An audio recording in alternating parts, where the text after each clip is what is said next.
The X-Zone radio and TV show is largely an opinion talk show. All opinions, comments, or statements of fact expressed by Rob McConnell's guests are strictly their own and are not to be construed as those of the X-Zone radio and TV show or in any manner endorsed by Rob McConnell, Relmar McConnell Media Company, Talkstar Radio Network, its affiliated stations, or employees.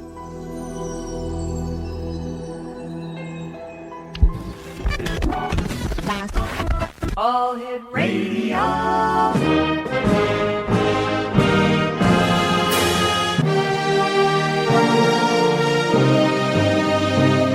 Welcome to the X-Zone, a place where fact is fiction and fiction is reality. Now, here's your host, Rob McConnell.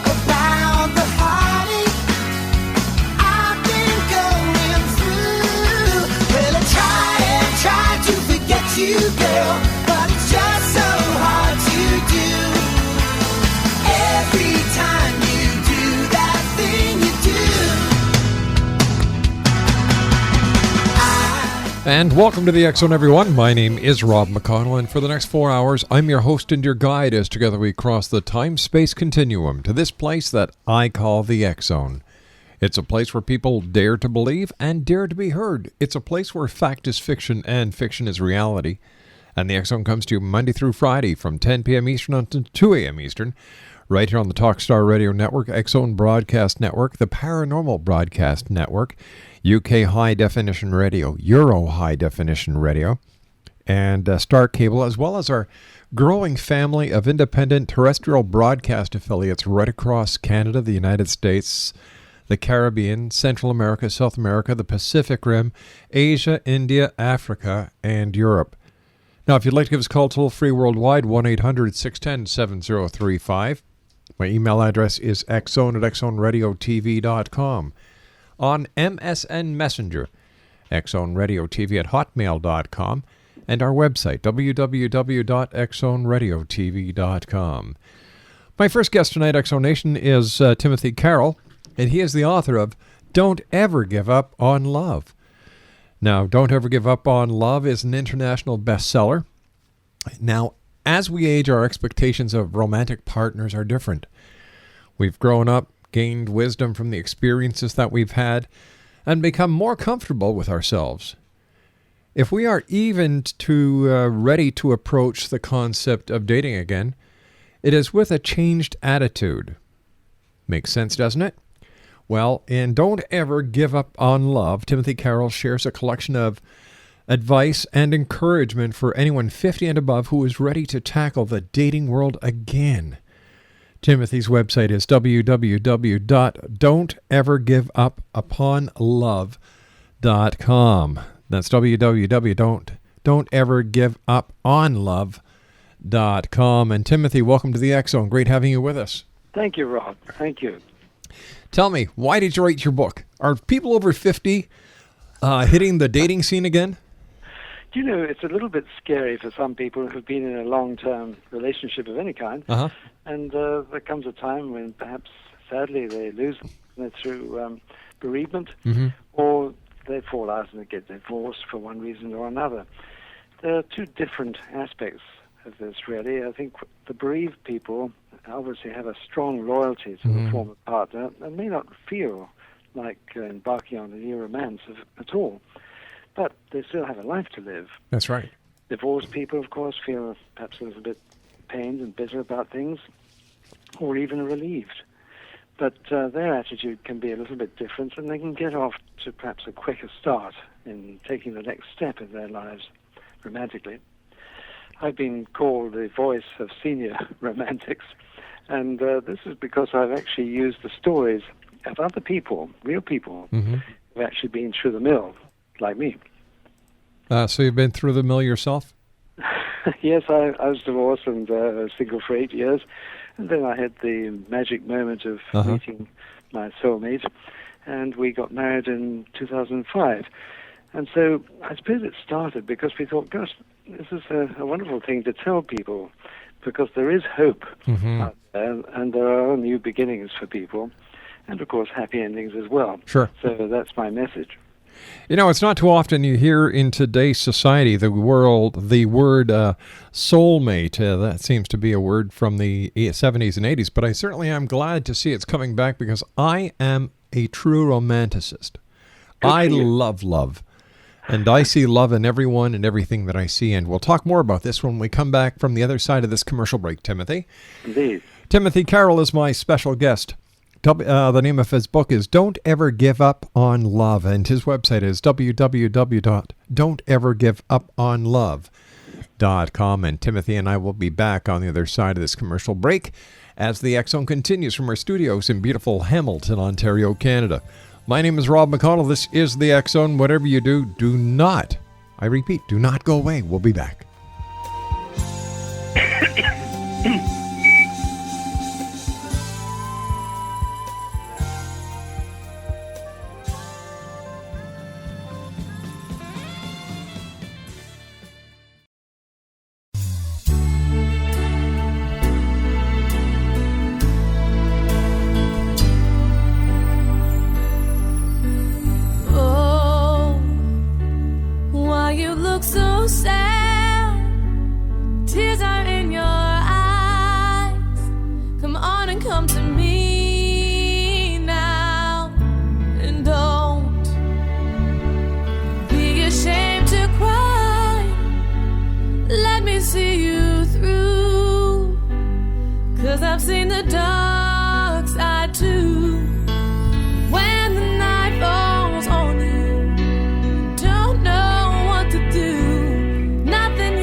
Exonation Timothy Carroll is my special guest. He is the author of Don't Ever Give Up on Love. His website is www.don'tevergiveuponlove.com.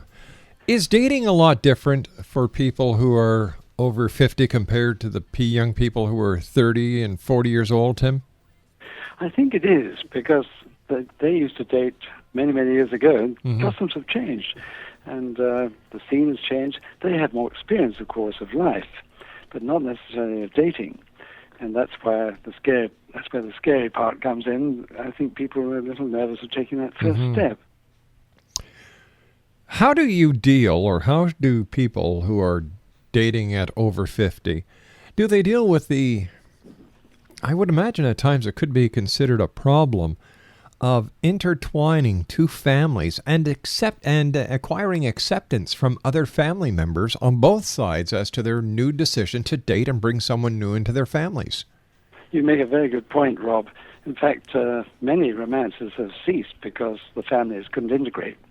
And it very often happens that one or more of the children of one of the contenders is afraid of the future and doesn't like the way things are going. They don't like to see the change. They have a loyalty to the former spouse, and there's great resistance.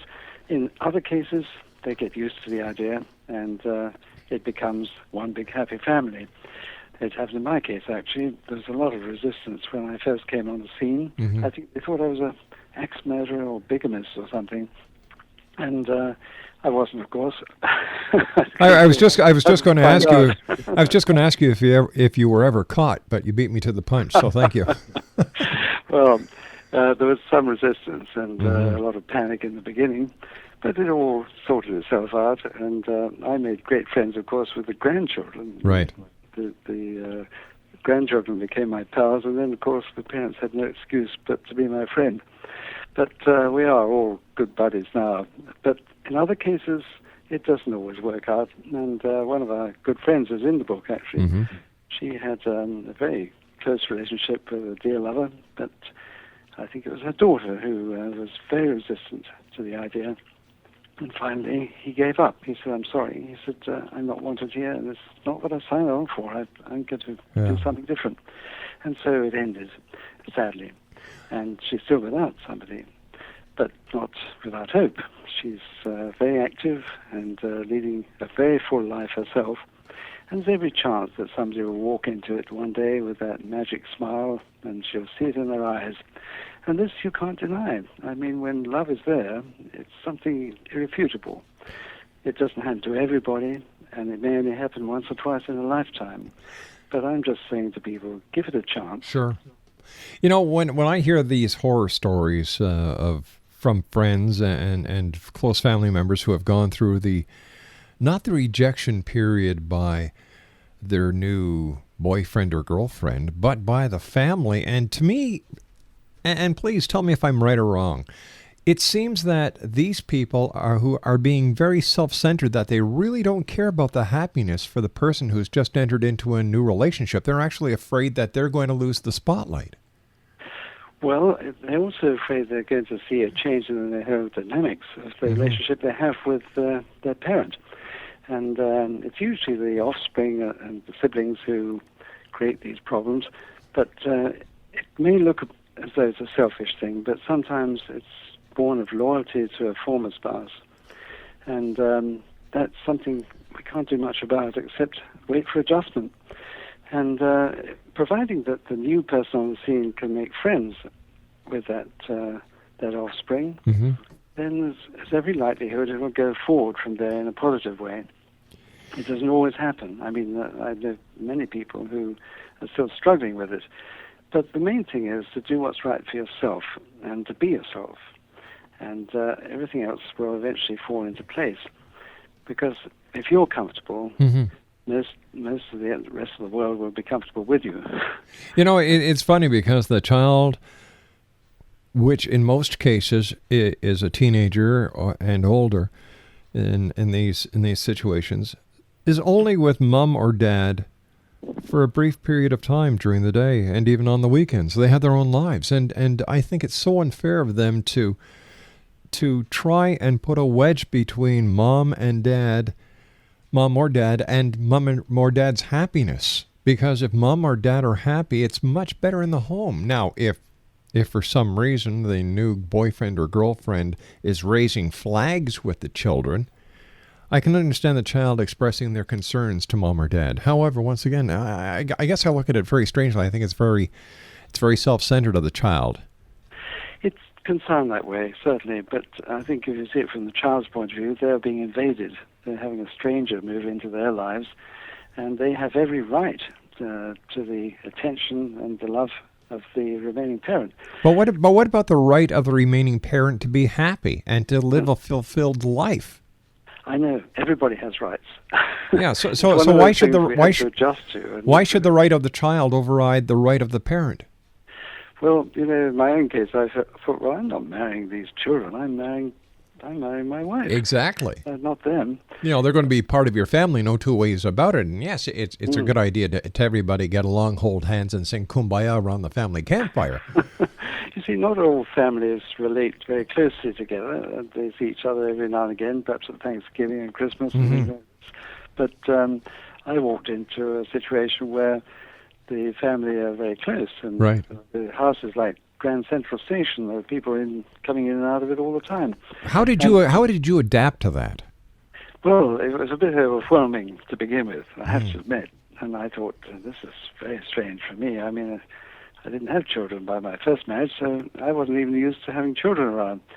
But I soon got used to the fact that they have a right, just as I had, and we had to respect each other's rights. Now, when a partner leaves, if there's a divorce, if there's a separation, or if somebody is going out with somebody, they've been together for a number of years and they split, is it easier for that person to get back on the dating train compared to if their partner had passed away? Yes, I think it is, because it's something that may have already sown its seed before the divorce, in which case they're already on the dating scene, perhaps. But if they're not, it's a fairly simple adjustment to think, well, I've got to get myself a life. And if you're the person who's been disposed of rather than the disposer, you're probably a little behind in terms of timing, but it's still something you're going to do. You're going to have a realization one day that you have the rest of your life ahead of you. And it's no good bringing the past to spoil the present. You have to move on, and it's a question of adjustment, that's all. But it's also a question of taking a positive view of yourself and your life ahead. And the best way to do that is to make new friends. You know, very often people who have come out of a relationship of some kind, either through bereavement or divorce, they're still bogged down to some extent by the old group that they belong to. And they may be very sympathetic people and say, oh, I've got someone you ought to meet. It doesn't always work out, because if you reject that introduction in any way, you're then offending the people who are your friends. And they did it out of love for you. But it's better if you're occupied with new people in a new circle where none of those things are brought to the fore, and you can move on into a new environment, and it'll occupy your time. Then when you are introduced perhaps by old friends, you can say, well, I'd love to, but I'm busy. I've got something to do that day, or whatever it is. You don't have to make incorrect, or you don't have to lie about it, but if you're busy, you're busy. Yeah. And I think it's a good thing, because you can share your life with contemporaries who have much more understanding of your situation, perhaps, because they're in the same situation themselves, and you're sharing activities. Now, there are many ways of dating people, and I've used the book really as examples of how many different ways people get together. So through high school reunions, or church groups, or singles clubs, the internet, or even bereavement groups, would you believe? There's a couple that I read about in the book who actually met in a bereavement group. They both lost their spouses, very, very close spouses. They were totally in love with them. They got to a stage in life when they paid all their dues, the kids were off to college, and they were looking forward to spending some nice leisure quality time with their spouses when the unthinkable happened. They both died within about 3 months of each other, and so that left this couple, who weren't a couple then, of course, as part of a little bereavement group of 10 people, and they didn't want to be there even. They were trying to handle it. And the last thing on their minds was a romantic session with anybody, and somebody that they were in the same group with. But believe it or not, within the next year, it happened. They became friends, and they started emailing each other a lot, and occasionally meeting, and finally they fell in love. Wow. And they're there together to this day, and they'll be together forever. And it doesn't detract at all. They will both admit this. It doesn't detract at all from the love they bear for their former spouses. Timothy, stand by. You and I have to take our news break at the bottom of the hour. Exonation, Timothy Carroll is our very special guest. He's the author of Don't Ever Give Up on Love. His website is www.don'tevergiveuponlove.com, and there's no hyphen. It's DONTEVERGIVUPONLOVE.com. My name is Rob McConnell. This is The X Zone, a place where people dare to believe and dare to be heard. Timothy Carroll and I will be back on the other side of this news break as we continue from our studios in Hamilton, Ontario, Canada.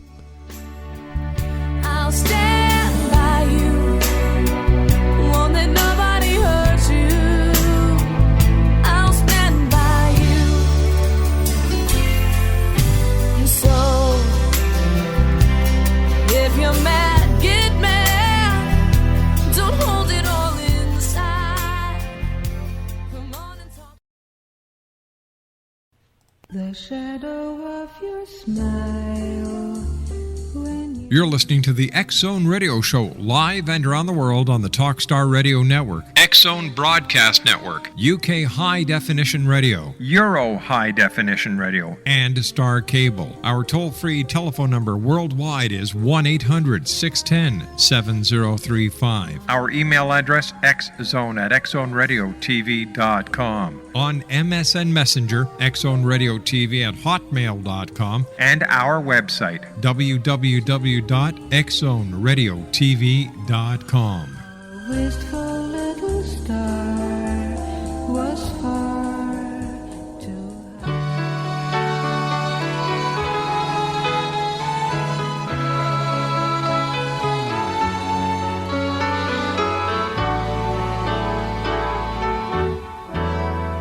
Don't give up on us, baby. Don't make the wrong seem right. The future isn't just one night. It's written in the moonlight, painted on the stars. We can't change ours. Don't give up on us, baby. We're still worth one more try. I know we put a last one by, just for the rainy evening, when maybe stars are... Ah, remember David Soul from Starsky and Hutch? That's him, yeah. He's the blonde one. He had a one-hit wonder, and that was it. Don't Give Up on Us by David Soul. He starred in Starsky and Hutch with David Glasserman, I believe, yeah. Timothy Carroll's our special guest this hour, X-Zone Nation. He's the author of Don't Ever Give Up on Love. His website is don'tevergiveUponlove.com. Tell me, Timothy, how has social networking changed the world of dating? Tremendously. It really is probably one of the most successful ways of dating these days, because people can do it from their own home, and they don't have to date the person that they're profiling anytime soon. They can get to know them by email. They can get to them through the website itself. They don't have to divulge anything personal about themselves at all until they're really sure they can trust the person they're corresponding with. In some cases, people never meet. They just go on corresponding. But when they do meet, it's more of a focused meeting, because it's just you and the person you're meeting. Whereas if you joined a social group, then the focus would be on the group and their activities rather than individuals. But the profiling does help you to select somebody who's likely to be a suitable mate. And so internet dating, I devoted a whole chapter in this book to internet dating, with advice on how to go about it and how to prepare yourself for it, how to watch out for stalkers and frauds.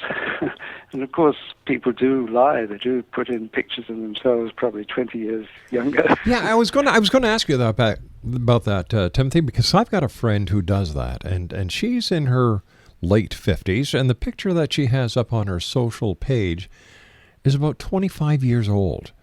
And both my wife and I look at this, and we say, hey, what are you doing that for? Well, it's advertising. I said, yeah, but it's advertising that you're a liar. Misrepresentation. Exactly. Yes, I do. One of my friends, actually, whose story is in the book, he started doing some internet dating himself, and he said, you wouldn't believe, he said, the deception that goes on. He said, I've been amazed at how people claim to be one person, and you meet them and they're another. Somebody completely different confronting you. So it's not always successful, but at the same time, if you take your time writing to people and you ask them for more information, you can smell out the rats. I think it's fairly safe to say that you're not likely to somebody turning up on your doorstep if you don't give your address away. And so I would say persevere, because I have many stories in the book from people who actually got together through the internet. And in fact, there was one couple, they were living in the Seattle area, and they'd had a 25-mile radius throughout which they were going to look for a possible partner, and nothing much happened. They got to the end of this prescription period, and they thought, well, I think I'm going to give up on this. And they both thought this. But what happened was that the girl extended her range by 5 miles, that's all. And up popped Dwayne, her friend, and her partner now. And they met at a restaurant on a rainy day, and they just met for a coffee, because that's advisable. You don't want to get stuck with somebody you don't want to stay with for dinner or a show or a fair or something. So they met for a coffee. But they got so engrossed in their conversation, 4 hours went by before they realized it. My goodness. And of course, when they said goodbye, they said, well, we'd like to meet again. And they were both thrilled that they both wanted to. And they're together now. In fact, they sold up their business. He sold his business. She left her job, and they're both running a very nice enterprise in Honduras, of all places. Excellent. They fell in love with the island of Roatan. And the story's in the book. It's an interesting story. I must confess it is a beautiful place. I have been down there. I'm in love with the Bahamas. I'm in love with the Dominican Republic is another favorite haunt of mine. Indeed, yes, they're wonderful climates too. Oh, just great. My wife and I usually go down during the peak of the winter season, and you know what? Many times I don't want to get back on that plane, but... You're a snowbird then. Oh, I am. One of these days my wings are going to find a nice nest down there. You know, just getting back to my friend, you know, I say to her, I say, you know what? You're going to meet this person in the near future. Don't you think you better come clean? And if you do, how are you going to do it so it doesn't ruin any possibility of starting a relationship? And you know what? To date, and you'd think by now she would learn. Like, she's been doing this for 10 years, and every time she meets somebody, bang, it's a 5 or 10 minute coffee, and that's it. She never hears from the person again. Yes, and she doesn't get it. Far better to be yourself, show yourself for what you are. I mean, it doesn't always matter. Sometimes appearance seems such a big thing to people, but really the life and soul of you is through your eyes. And it shows on your face, the way you behave. And people love your wrinkles if you're a smiling person. You know, there are various things about you that you may not like, but other people do. Yeah. Do you know, I had a story once, it just reminded me actually, that the most popular pet in a pet shop was a little budgerigar, we call them in England. I think you call them parakeets over here. Yes. And it was just a little bird. For some reason, it couldn't grow any feathers. It was completely naked. Oh. I mean, it was a hideous-looking thing, but everybody loved it. It was the most popular pet in the shop. So it's not always about how you look, it's how you are. Exonation, our special guest this hour is Timothy Carroll. Timothy is the author of Don't Ever Give Up on Love, and that is one bit of advice that people should really follow. And you know what, Timothy? I think today, the fact that we're in a disposable society, that true love has gone by the way, and people are looking for quick fixes to problems. Nobody really wants to work on relationships. Well, you're right. I mean, there is a tendency to say, well, I prefer the hunt and the conquest rather than the long-term commitment. Some people are like that. In fact, there's a story about one of them in the book who loves single life and much prefers it that way.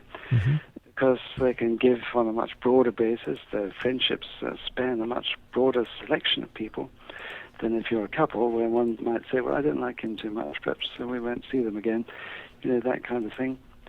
So I would say that I've lost the thread of this now. What did you ask me? No, I was just commenting on the fact that this is a disposable society. If you don't like it, instead of working things out or solving a problem, you just take it, you chuck it, you get a new one.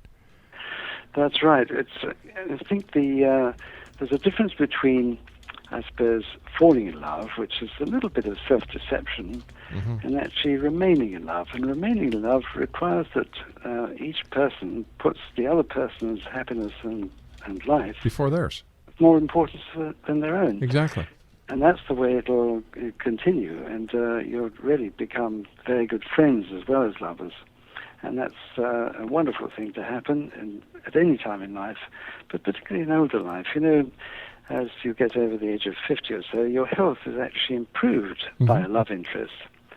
And I think it's important that people have this. Oh, I don't know. I've got a couple of friends who would tell you that after the age of 50, their wives' continuous nagging is depleting their health. But yes, it's got to be a love match. but you know, that's another interesting point that you brought up, sir. My mom and dad, thank the good Lord, they're still with us. Dad is 86, mom is 85, Wow. and they are the best of friends. There have been times in the past when they had their little tiffs, but Mom and Dad have always done one thing that I admire.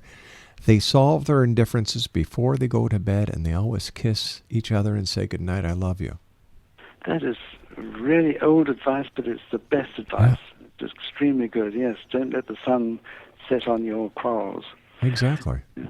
Extremely good advice, yes. How has modern day television changed the dating scene? Like with all of these so-called reality shows, the Bachelor, the Bachelorette, it kind of makes people seem that people who are in the dating scene are no different than slabs of meat in a meat market. Some people call some of the bars that people hook up in meat markets. Meat markets, yeah. Well, I was trying to stick away from there because I didn't want to offend anyone listening, but I did. Well, there's an element of this, of course, in dating. People are trying each other out. Mm-hmm. This happens from college days onwards, high school onwards, for that matter.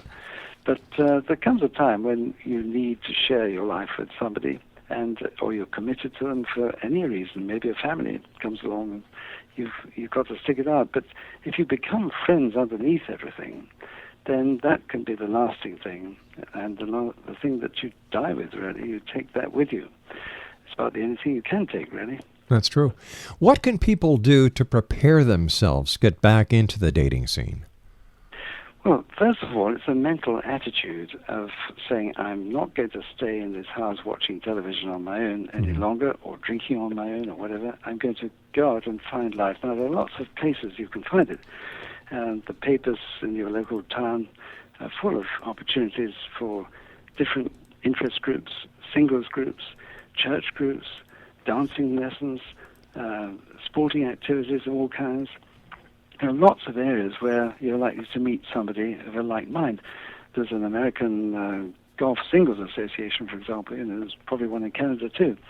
So there are places that you can follow a particular interest you have, where you're going to meet people who have the same interests, men and women, and you not only make friends, but you also possibly might meet that special person you want to be with for the rest of your life. And it doesn't necessarily happen instantly, so don't have too high an expectation, but go out to enjoy your life.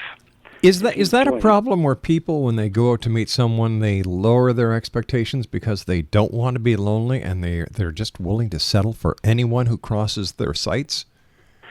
Well, I'm sure there are people who will do that.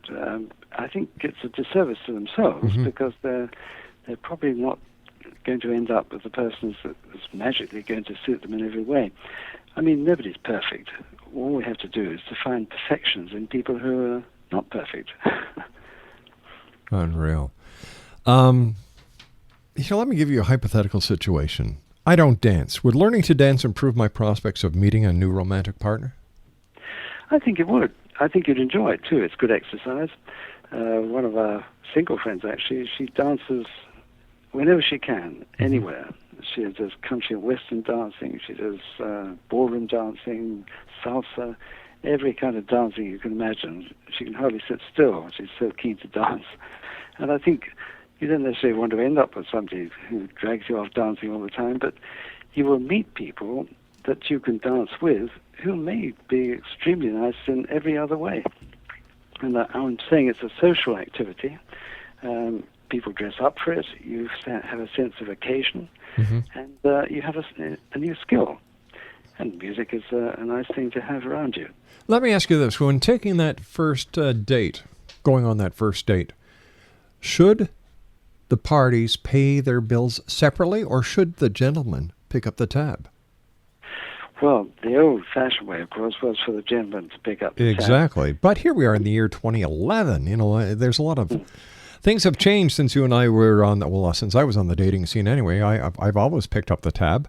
I opened doors. I helped the lady on with her coat, helped the lady off with her coat, you know. And Well, this is part of the romantic action of wooing somebody. And I think wooing is a very important part of getting to know, for a man getting to know a woman. And a woman can't help being, can't help a feeling of being pampered and looked after, which is part of her, what she gets out of dating. And I think it should be continued, and this kind of chivalry should be in every relationship, really. I believe in it. You know, there's an old saying, chivalry is not dead, it's just unemployed. Yes. All right, Timothy. All right, sir, please stand by. You and I have to take our final break for this hour.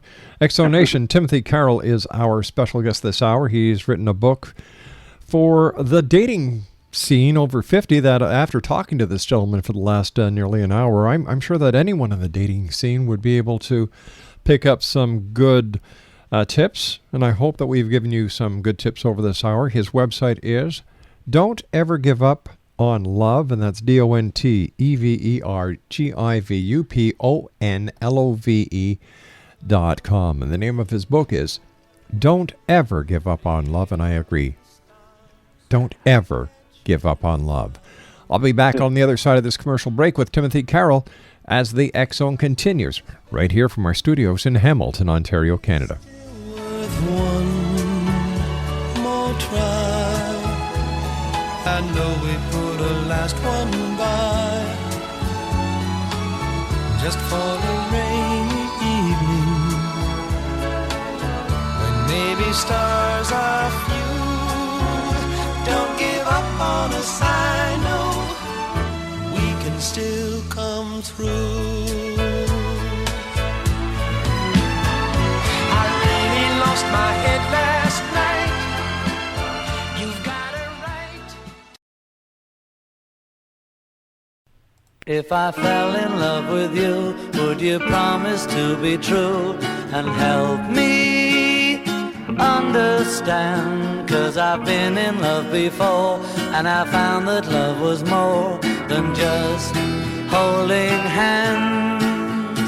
If I give my heart to you, I must be sure from the very start that you would love me more than her. If I trust in you, oh please, don't run and hide. If I love you too, oh please, don't hurt my pride like her, 'cause I couldn't stand the pain.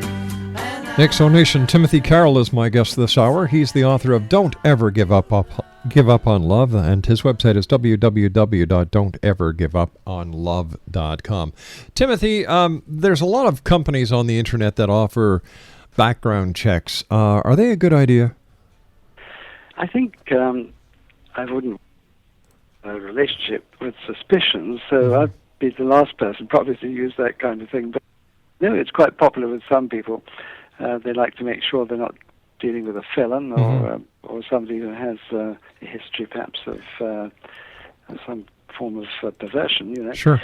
But it's certainly worth checking if you'd like to do that, and I wouldn't dissuade anyone from doing it, put it that way. I just wouldn't be inclined to do it myself. I tend to trust people till I can't.